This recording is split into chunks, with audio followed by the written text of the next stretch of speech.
The Sales Perch, a weekly podcast discussing sales styles, techniques, and strategies.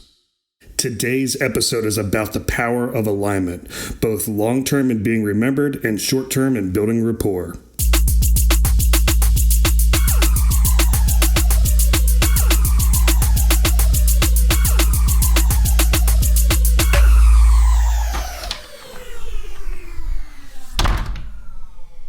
Hey, and welcome to the Sales Perch.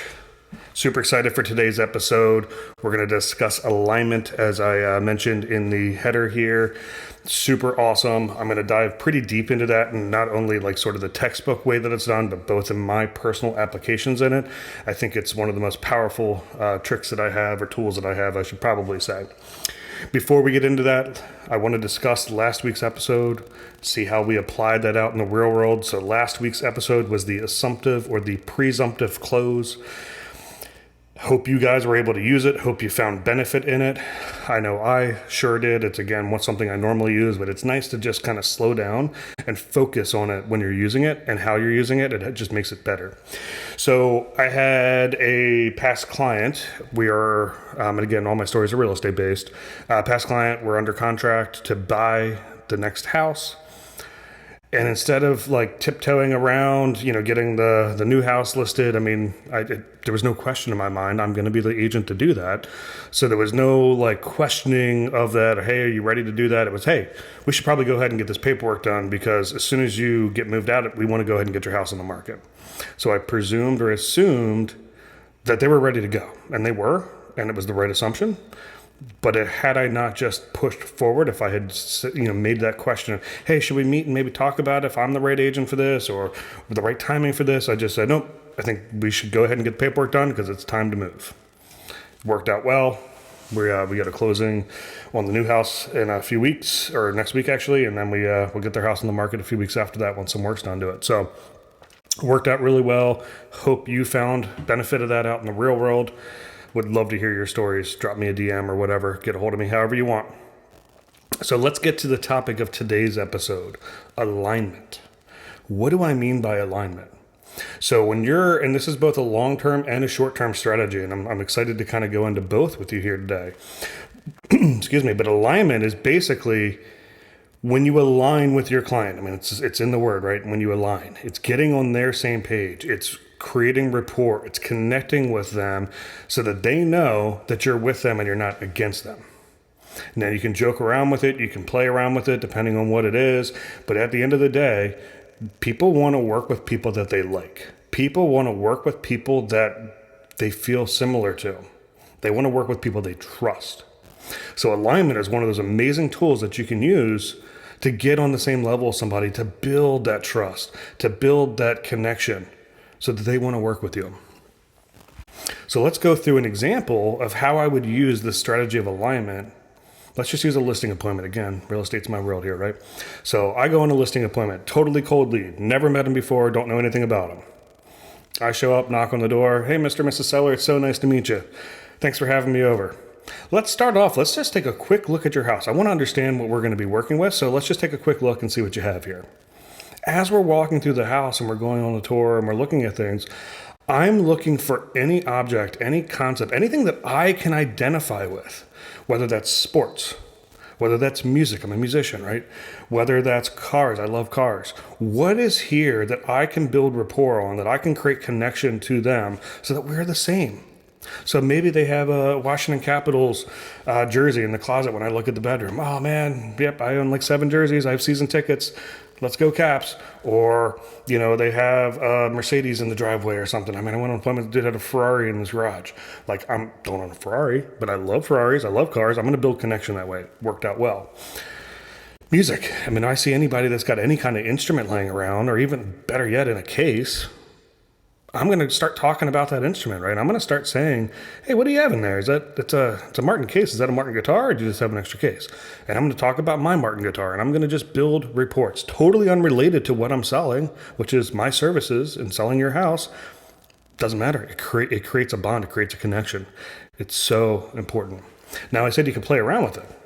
I happen to be a Washington football fan, Commanders, whatever you want to call them these days. Let's go. Hopefully, new ownership here takes us out of these horrible times we've been in. But maybe somebody I go and they've got a Cowboys basement. Maybe they painted their basement in Cowboys colors, and that's our arch nemesis, right? Well, I can play with that. Yes, I'm not gonna be fake. I'm not gonna go, oh yeah, let's go Dak or whatever it is. No, that's not me. That's not organic. That's not gonna create trust. People see through that. But I can still create a bond and a connection, even though we're going to be on opposite sides with that. So I can poke fun of the Cowboys, or I can, say, hey, the Commanders are better, or whatever. However you want to praise it. I can't even get the sentence out of my mouth. But you know what I mean? Like, I can create connection in a playful way by just making that bond, just like friends would if they rooted for different teams. So super important, super powerful. How can you use this concept of alignment in marketing? I do it every day, or all the time, frequently, I should say. So I mentioned the Capitals. I'm a huge Washington Capitals fan. Well, I post a ton of content about the Capitals. I have season tickets. I split them with a couple other people. I go to 10, 15 games a year, depending on the season and playoffs and all that kind of stuff. I'm always posting a picture. I'm always offering ticket giveaways or, gifts or however you want to phrase it, whatever it might be. I'm taking clients to the games with me. I'm taking these tickets and I'm making a post saying, hey, do you want to go to this game? Drop a line, first comment, or whatever it might be. Or I'm calling up my past clients that I'm friendly with, that I've built rapport through this idea of alignment. And I say, hey, I'd love to take you to the game. On me, let's go. In addition to that, I'm always posting about watching it on TV or the news that happens with the Caps or, just anything about it. So I'm just constantly putting it out there. Well, it's unique enough, not that hockey's super unique, but it's not Orioles baseball. It's not, Ravens or Washington Commanders football. It's not one of the major sports out there.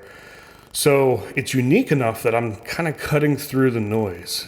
Everybody posts about the major teams, but I can kind of post about the Caps. Again, not that it's a small sport, but it's not as intense. It's not as widely adopted. So when I make those posts about that, people see that it's unique. They're going to think of me. So every time they think of the Caps, they think of me, which is pretty awesome, right? So I can align my branding with something way bigger than me. A professional sports team. So find something that you can align with. So I see people post about cars all the time and they align with cars. Well, if there's somebody's, searching cars and they see your post, and they start aligning you with the car guy. And if they're a car person, then maybe they're going to be attracted to you in that way. It's all about attraction. All of this alignment is all about how do you attract people and how do you retain those people. So another way that I've taken this, which takes us in a slightly different direction here, is alignment with a place, as I'm going to say it that way. So alignment with the place. So when I meet with clients or potential clients, let's go with that, or I meet with potential partners in something or people that I want to remember me, I always pick some place. I try to get a read on how adventurous they are, and then I try to pick some place that's just a little bit beyond how far what they're used to, right? I don't want to push them way out of their boundaries, and so you gotta get a read on people of what they're comfortable with.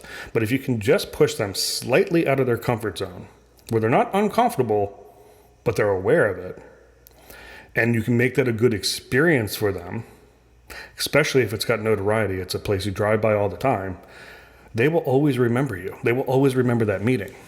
Because every time they drive by that place, they're going to go, oh, yeah, I met with Joe there. I met with so-and-so there. We talked about this. It's memorable. It's not in the noise. It's not something that they do every day. You take them to TGI Fridays. How many times, how many times have people been to TGI Fridays, right? All the time, back in the day at least. They're not going to remember that. That's not memorable. But you take them to some place that's like a hole in the wall that's got the best food, or the taco stand, truck or whatever. I remember I have a client who's, or I shouldn't say a client, but I have a person I network with who is fairly, I would say, straight-laced, and there's a biker bar. I took him to the biker bar. It's a place we drive by all the time. I've actually never been. I've always wanted to go. So it scratches two itches. It keeps me entertained and interested and gets me to a place I've been curious about for a long time. And they get there. Hopefully they've been curious about it. But again, they're going to remember that conversation every time they drive by this place. It was perfect. We sat outside. It was a beautiful day. Had a great conversation. It couldn't have gone any better. And it's something that's always going to be remembered. That leads me to another point here that's a totally separate topic, but I think it plays really well into this. So we're at least going to hit on it. We may come back to this topic on a separate episode, but it's the concept of reticulate activator. What is a reticulate activator? Well, reticulate activator, the best example I have of that is when you see a punch buggy, right? So you see a punch buggy, you punch somebody in the arm. Now that's cognizant. Now that's on your mind. For the person that just got punched, the person just punched, it's on your mind. So now you're going to be more aware of all the punch buggies that are out on the road. It's the same concept. When you go buy a car, you feel like, oh man, I haven't seen this model in this color. I feel like I got something unique. And then you get out on the road and that's all you see. It's because your mind is focused on that. So it's going to pick up on that. Those have always been around you. You just didn't pay attention to them. You just didn't notice. So much other noise going on. You didn't pay attention. That's not a problem. It wasn't important. But now that it's important to your brain, you're going to pay attention to it. That's what this concept of meeting people and creating the alignment with something that's different than me will help bring that awareness. Will help be that reticulate activator. When I market the Capitals and my fandom of the Capitals, and I get to people and they see that repetitively, my hope is that they're going to see the Capitals more because it's on their mind, and they're going to equate that to me. They're going to somehow I'm going to be involved in that memory or that thought process they have there. It's the same thing when I go on a listing appointment and I walk around and I see, let's say the Rickenbacker bass on the wall. That's what I happen to play. I love my Rickenbacker bass. And I talk about that, and I talk about some of the, Lemmy from Motorhead that played as probably the most famous Rickenbacker bass player that there was. And we talk about that, and we can bond on that. My hope is that they're going to now be thinking about the Rickenbacker bass. They're going to be seeing it more and more out, or they're going to listen to the bands and they're going to hear the sound and they're going to think of me. And that is the trail sales that will create repeat business, that will create people coming back to you because you're leaving a trail for them to remember. It's not just close, I'm done. There's a constant trail.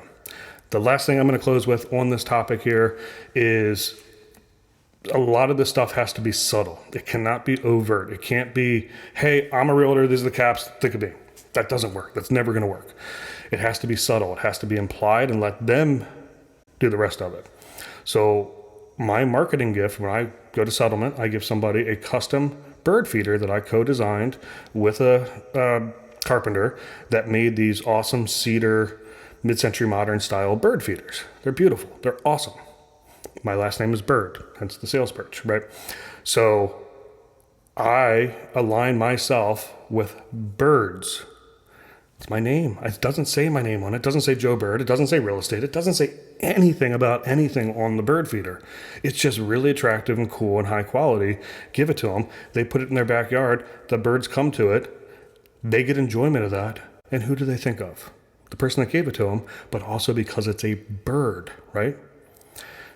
People, it's a conversation piece. It's really cool. It's unique. People say, hey, where'd you get that? My realtor, Joe Bird, was awesome. You should totally call him. It's that reticulate activator. It's that tying my brand, me, to something that's bigger than me, that's more frequent than me, that's more memorable than me. And it works awesome. Thank you again for listening to the Sales Perch. I dive a little bit deeper into this on my Bird Seeds podcast. Please go check it out. There's an episode on NLP, neuro-linguistic programming. I dive a little bit deeper into some of this alignment in that because it's a little different topic there. Go check it out. Would love to hear your thoughts. Let me know how this works for you this week. Thank you so much for listening to the Sales Perch. Joe Bird.